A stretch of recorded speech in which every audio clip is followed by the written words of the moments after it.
you want a giant hulking piece of the 1980s, look no further than RoboCop, or the Nintendo Entertainment System game cartridge, like RoboCop, Ikari Warriors, Metroid, Super Mario Bros., and Duck Hunt.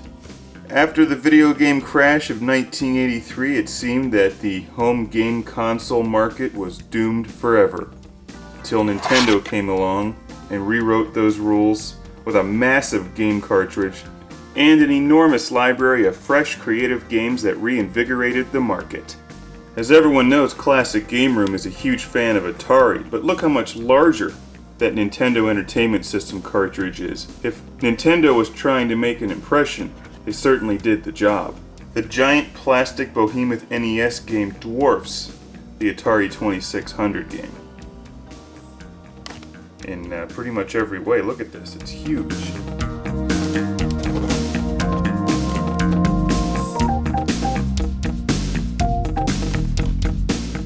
And they even gave you warnings on the back of the game.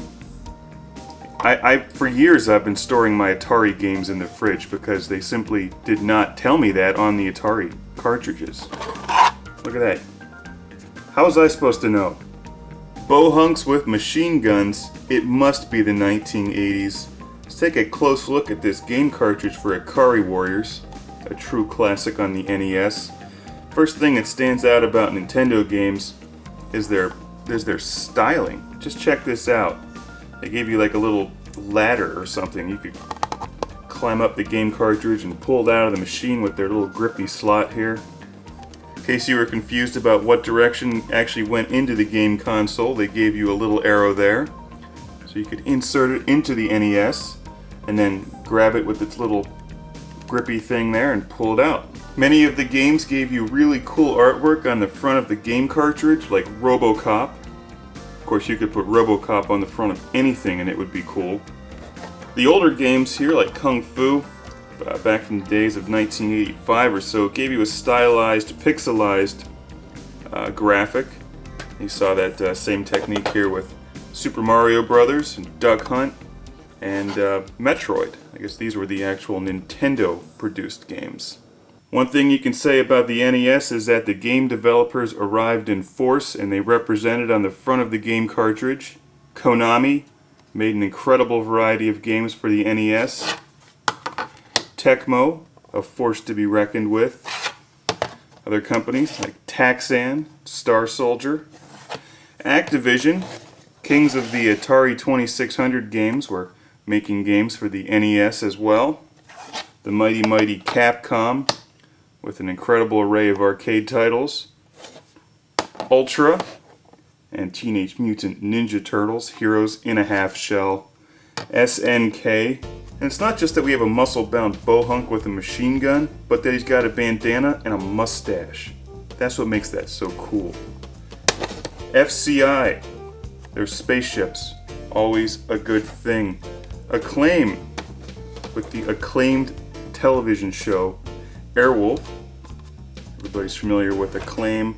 Sunsoft made some incredible games on the NES like Blaster Master. Jaleco, or Jaleco, however you pronounce them. Pinball Quest. Occasionally you'd get a game that looked completely different than all the other ones, which were very standardized.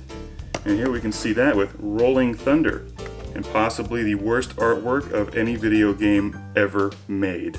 You know you've done something wrong when breasts and firearms can't even save your game cartridge design. I'm not sure why Tengen decided to go with a black cartridge, which is completely different, but let's take a look at this.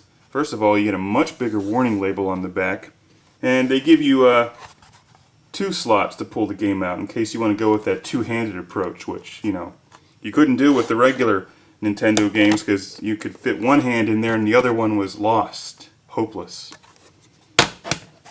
Not with this Tengen game, Rolling Thunder, 2-hand. Awesome. And I thought most of these were standardized, so I'm not sure what the deal with this one is.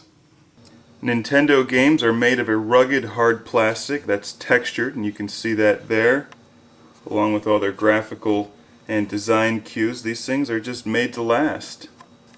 They're hard to damage. You don't want to drop them. You don't want to drop any game cartridge, but these things are tough and solid.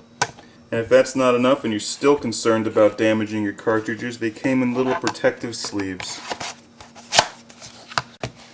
to keep them warm and safe from harm, supposedly, although these really didn't provide much protection. They did look cool and added a sense of prestige. And I like the little cutout, just so you could see what game it was that you're looking for. Because Nintendo cartridges are flat and wide, they're easy to store on your shelf in a huge stack.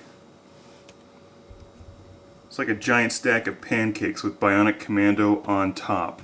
If you look really closely, you can actually see a bit of variation on the gray cartridge design. Here's the top of Gradius. And note it's smooth right there, all the way across. Now let's take a look at Blaster Master.